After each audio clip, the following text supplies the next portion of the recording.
manhã da vida, sob o lindo céu, ouve a voz do bom pastor.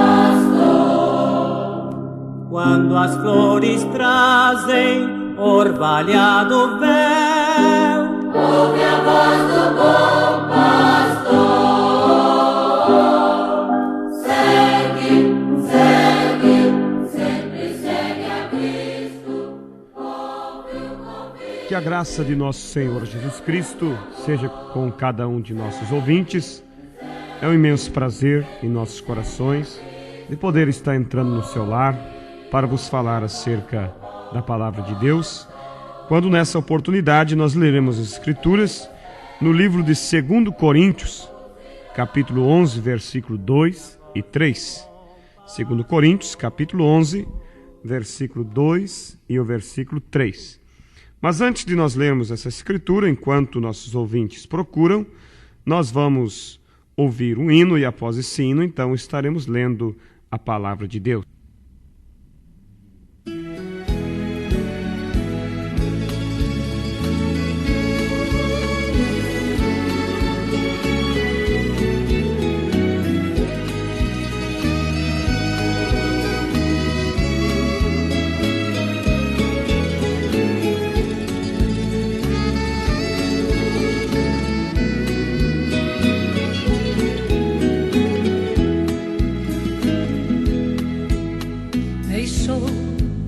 O esplendor de sua glória, ao vir a este mundo aqui, estava só e ferido no Gólgota, para dar sua vida por mim. Se isto não for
Aí, preciosos ouvintes, se isto não for amor, então o que é amor? Eu desejo falar nessa programação sobre, daria um título à nossa mensagem, a simplicidade da salvação. Baseando-nos na vinda de Jesus na terra, a maneira simples pela qual veio, a maneira simples pela qual ele pagou o preço pelos nossos pecados. Como eu tinha citado, 2 Coríntios, capítulo 11, versículo 2 e 3, as Escrituras nos dizem assim: porque estou zeloso de vós com o zelo de Deus, porque vos tenho preparado para vos apresentar como uma virgem pura ao marido, a saber, a Cristo. Mas temo que, assim como a serpente enganou a Eva com a sua astúcia, assim também sejam de alguma sorte corrompidos os vossos sentimentos e se apartem da simplicidade que há em Cristo. Assim que Deus abençoe e acrescente suas bênçãos à palavra que foi lida. Vamos falar então sobre a simplicidade da salvação. O apóstolo Paulo, aqui em Coríntios, ele diz: temo que, assim como a serpente enganou a Eva com a sua astúcia, assim também sejam de alguma sorte corrompidos os vossos sentimentos e se apartem da simplicidade que há em Cristo. O diabo, ele quer tirar-nos da simplicidade da salvação, confundindo a mente das pessoas com grandes coisas intelectuais, mas que não gera segurança eterna. O homem procura sua grandeza nas coisas grandes, no estudo, na grandeza aqui da terra. Procura ser grande subindo, se colocando em uma posição alta. Mas a grandeza de Deus está em ser pequeno, simples. A grandeza de Deus está em descer. Veja vocês que Deus se humilhou à situação mais baixa que um homem poderia descer. Até mesmo o seu nascimento foi o mais baixo, o mais simples que alguém poderia imaginar. Nasceu ali entre o cheiro do esterco dos animais e o mugido das vacas, ali naquele estábulo. Nunca a mente grande do homem poderia imaginar que ali estava nascendo o Criador, que ali estava Deus se manifestando naquele simples bebê. Escolheu uma mulher simples. Não veio pela a família mais conceituada da cidade, mas veio naquela família simples de Maria, José, pessoas que não eram vistos pela sociedade, não eram vistos pelo mundo religioso de então. A simplicidade da salvação. Eu quero que os ouvintes meditem nisso. Meditem como Deus se faz grande através das coisas simples. O homem, ele não consegue ver Deus. O homem natural não consegue, porque ele o busca nas grandes coisas. Ele busca Deus nos seminários, ele busca Deus nos anos de estudos, na intelectualidade, na grandeza de seus pensamentos. Ele busca Deus em algo que possa realmente encher seus olhos. Quando o homem diz, Deus está nesse lugar, não adianta nem ir lá, porque Deus não está. Quando o homem diz, certamente Deus não está nisso, procure Deus ali, que ali ele se encontra. Porque Deus se esconde e se revela na simplicidade. Sempre Deus agiu dessa maneira. Sempre os homens os quais Deus usou foram homens simples, homens iletrados, homens excluídos pela sociedade. Os grandes intelectuais diziam: não pode ser Deus nessas pessoas tão leigas, tão simples. Eles não conseguiram ver Deus naquele homem chamado Noé. Eles não conseguiram ver Deus naquela arca tão simples, daquela madeira de gofer. A madeira de gofer era a madeira mais simples que existia. Quando os grandes e estudiosos souberam que Noé estava construindo a arca para salvar a humanidade, construindo de uma madeira simples, a madeira de gofer era uma madeira porosa, era uma madeira maleável.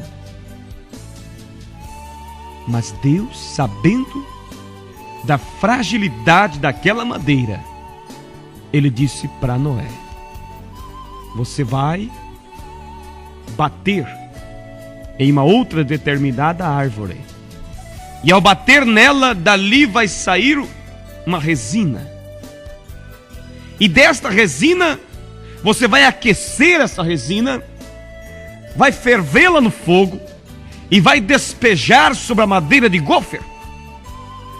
E esta resina fervendo, ela vai penetrar nos poros, nos furos, na fraqueza da madeira de gofer, e quando esfriar, se tornará a madeira mais dura que já se conheceu. É aí onde o homem não consegue ver que na simplicidade do homem, Deus se infiltra e o faz forte. Assim como na simplicidade da madeira de gofer, o betume, a resina penetrou e a fez forte. Na tua simplicidade, na tua fraqueza, desde que você tenha um coração aberto para Deus, sincero, humilde, a grandeza de Deus irá penetrar ali e te fará forte, te fará invencível. A Bíblia diz: maior é aquele que está conosco do que aquele que está no mundo. Diz a Bíblia que a sabedoria de Deus é loucura para os homens, mas a sabedoria do homem é loucura para Deus. O mundo tem falhado em ver Deus. O mundo tem falhado em encontrar salvação por buscar a Deus na grandeza das coisas terrestres, na grandeza de seus estudos. E a Bíblia nos diz: não te estribes no teu próprio entendimento. O que é estribar? Estribar quer dizer firmar-se. Não se firme em teus entendimentos, mas firme-se na simplicidade da palavra de Deus. Na simplicidade de Deus. Não conseguiram ver Deus naquele homem chamado João Batista. Aquele homem tão simples. Aquele homem que veio lá do deserto, vestido de peles de animais, cabeludo, barbudo. Se aparecesse em nossos dias um homem como aquele, as crianças correriam de medo. Comendo lá no deserto mel silvestre e gafanhotos. Mas aquele homem tão simples, Deus o teve que tirar do meio da civilização e o colocou lá no deserto, para que Deus então pudesse educá-lo com a sua simplicidade. Sendo que o pai de João Batista era um sacerdote, e se ele ficasse ali, ele seria educado pelos os religiosos da época, os sacerdotes, os homens grandes, e a educação dos sacerdotes fariam com que João Batista tirasse os olhos de Deus e desse continuidade a costumes de homens, a tradições humanas. Mas naquele homem chamado João Batista estava a grandeza de Deus, A revelação de Deus, a revelação de Deus, ela se manifesta na simplicidade do homem. Ali estava um homem que podia reconhecer Deus naquele homem chamado Jesus.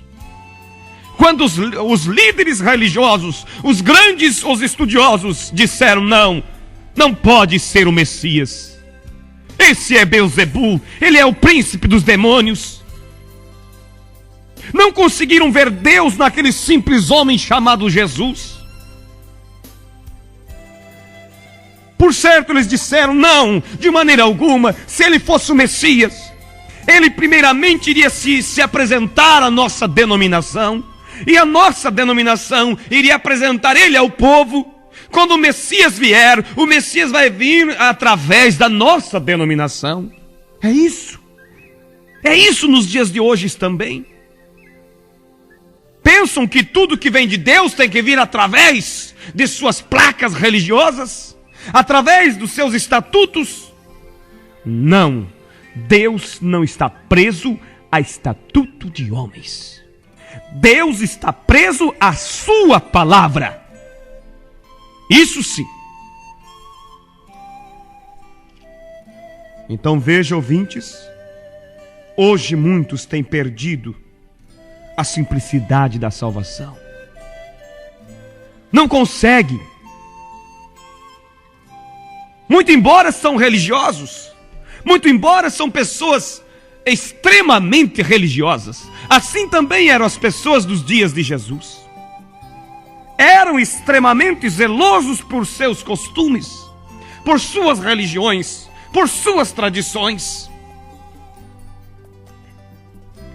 Mas não conseguiram ver Deus ali se manifestado em carne. Não, esse homem não é o Messias. Por quê? Porque eles examinavam a Jesus através da grandeza dos seus estudos, através da grandeza de suas religiões, e diziam: não, a mensagem dele não encaixa-se com a mensagem de nossas denominações, não encaixa-se com os livros de nossas teorias. Mas há uma coisa, meu querido ouvinte: se aqueles religiosos, Anás, Caifás, aqueles sumos sacerdotes, aqueles grandes homens, se eles examinassem a pregação de Jesus pelas Escrituras, certamente eles veriam que Jesus era o Messias. Hoje não é diferente. Quando alguém se levanta e prega a verdade, mostra ao povo o batismo bíblico e apostólico, mostra ao povo a doutrina apostólica, mostra ao povo que Deus tem enviado um profeta nessa era, um profeta restaurador, um profeta para tirar a noiva de Jesus de toda a confusão religiosa e trazer para dentro das Escrituras. As religiões logo levantam suas cabeças e dizem: é falso, não há profeta nos dias de hoje. Assim eles dizem. Mas esquece que em Malaquias capítulo 4, versículos 5 e 6, Deus disse: eis que eu vos envio o profeta Elias, antes que venha o grande e terrível dia do Senhor. E ele converterá o coração dos filhos de volta aos pais. O que significa isso? Isso quer dizer converter o nosso coração de volta à fé de nossos pais apostólicos. Efésios capítulo 2, versículo 19 e 20 diz que a nossa fé, a família de Deus, está edificada no fundamento dos apóstolos e dos profetas. Esquecem que em São Mateus capítulo 17, versículo 10 e 11, os discípulos perguntam a Jesus sobre esse profeta, se realmente era necessário que ele viesse antes da segunda vinda de Jesus. E Jesus, no versículo 11 de São Mateus 17, responde: em verdade Elias virá primeiro e restaurará todas as coisas. O que é restaurar? Restaurar é trazer de volta ao original, levar a nossa fé de volta à fé apostólica, porque com o passar do tempo, os grandes homens, através de do seu intelecto, do seu entendimento, seu conhecimento natural, destrilharam a fé do povo da palavra, levando a fé do povo a costume de homens, a interpretações humanas. Mas Deus prometeu que antes que ele voltasse, ele iria restaurar todas as coisas. Atos capítulo 3, versículo 21, a Bíblia diz: o qual convém que o céu contenha Jesus, segure a Jesus até o tempo da restauração de tudo. Em outras palavras, era necessário que Jesus não voltasse até que tudo fosse restaurado. Mas eu quero dizer a vocês, preciosos ouvintes, o céu já não contém mais Jesus, porque a restauração já sucedeu. Em 1 Tessalonicenses capítulo 4, você encontra as escrituras. 1 Tessalonicenses capítulo 4, versículo 16, nos diz a Bíblia: porque o mesmo Senhor descerá do céu com alarido e com voz de arcanjo e com a trombeta de Deus. O mesmo Senhor, quer dizer, a vinda de Jesus, ela iria acontecer em 3 etapas: alarido, voz de arcanjo e trombeta de Deus. Alarido é uma mensagem. Essa mensagem já soou pelo mundo afora. É a mensagem do profeta Elias, trazendo a noiva de regresso à palavra. O que falta suceder é a voz de arcanjo, a voz que chamará os mortos da sepultura, e a trombeta de Deus que tocará nos chamando para o recolhimento, para as bodas do Cordeiro. Estamos, ouvintes, mais perto do que imaginamos. Mas os homens têm falhado em ver Deus trabalhando. Por quê? Porque eles olham tudo através da grandeza do seu conhecimento e não verem que Deus está trabalhando hoje, assim como trabalhou através dos santos profetas no passado. Hoje, agora, nesse momento, há uma mensagem simples percorrendo o mundo e tirando a noiva da confusão e trazendo para dentro da palavra, trazendo para o batismo apostólico, em nome do Senhor Jesus Cristo, conforme Atos capítulo 2, versículo 38. O profeta Elias já veio. O nome desse profeta chama-se William Marion Branham. Foi um homem simples, humilde, mas que quando ele nasceu, uma luz desceu sobre a cabeça dele. Quando ele tinha 7 anos de idade, uma voz falou com ele embaixo de uma árvore e disse: nunca bebas, nem fumes, nem corrompa teu corpo, porque quando fores mais velho, terei uma obra para ti. Deus trabalhou de perto através desse profeta. E o que prova que ele é o profeta Elias prometido pela Bíblia é que a mensagem dele realmente trouxe uma restauração da nossa fé, de volta à fé dos apóstolos. Mas eu quero dizer a você, ouvinte, o mundo religioso outra vez tem falhado em ver Deus trabalhando. Mas se você é um filho de Deus, você não vai falhar. Deus irá abrir o teu entendimento para você ver Deus trabalhando na simplicidade. Deus recolhendo uma noiva. Enquanto o mundo submete-se ao pecado, à vaidade, à corrupção. Como diz a Bíblia, que nos últimos dias os sujos se sujariam ainda, mas o limpo iria se limpar mais ainda. Enquanto o mundo está derrubando, as igrejas estão derrubando a cerca e o pecado está entrando, o modernismo está entrando, Deus está preparando um povo para o arrebatamento. E o mundo religioso não está percebendo. Assim como o mundo religioso dos dias de Jesus não perceberam que ali estava um homem chamado Jesus, mas que era o próprio Deus feito carne. Hoje também eles não têm percebido. Examine as Escrituras e você verá que Deus está trabalhando. O homem sempre vê o que Deus fez no passado, olha o que Deus vai fazer no futuro, mas nunca percebe o que Deus está fazendo no presente. O diabo quer tirar a tua visão do caminho simples da salvação, levando por caminhos feitos por homens. Você pergunta muitas vezes para as pessoas, e pergunta: você é um cristão? Logo eles respondem: oh sim, eu sou um batista, eu sou luterano, eu sou dessa, eu sou daquela religião. Deus não quer saber isso, meu ouvinte. Deus quer saber se você é um cristão em sua palavra.